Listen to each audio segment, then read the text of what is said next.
Of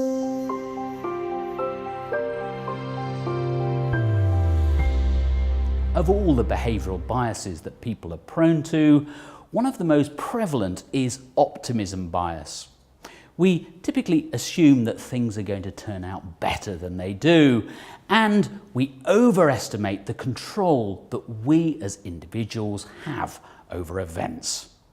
It's widespread, and it's one of the things that you really need to guard yourself against as an investor. Both your own optimism, but also other people being optimistic with your money is also a thing that can really trip you up and lose you a lot of money. Even people going to casinos, where it's not very much dependent on your own skills, have this optimism that they're going to beat the odds of the casino. That's why you'd go playing, right?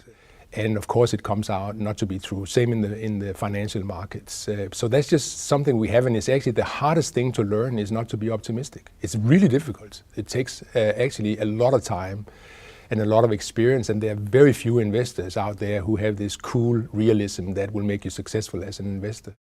Overcoming optimism bias is not easy, but, says Bent Flubier, there are two important things we can do to minimise its negative impact.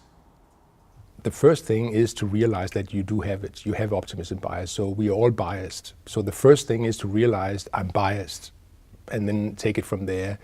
And of course, if you're biased, you need to be de-biased. So you need to de-bias your decisions. And that's actually possible. Just telling people about what the empirical data are regarding the decision that they're making will make them less biased. It will not eliminate the bias. It doesn't go to zero, but it'll eliminate 30 to 50% of the bias. But, says Professor Flubier, there's a more effective way to tackle optimism bias. And that's to keep the number of subjective decisions we make as investors to an absolute minimum.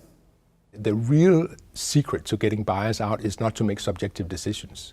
You basically want to make decisions that are more or less automatic. So instead of trying to time the market, you will say, like, if you are investing and say, I'm going to invest every 3 months on a specific date, I'm going to invest whatever I have at that moment, I'm investing. And if you do it like that, every 3 months you're investing, you'll do better than if you try to save up your funds and figure out where the market is going and then try to time the market.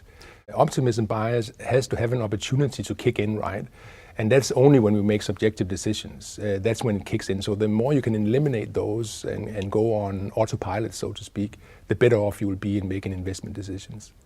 Professor Flubier is also, incidentally, a strong advocate of indexing. Using passive funds, he says, limits the danger of being tripped up by optimism bias, either your own or other people's.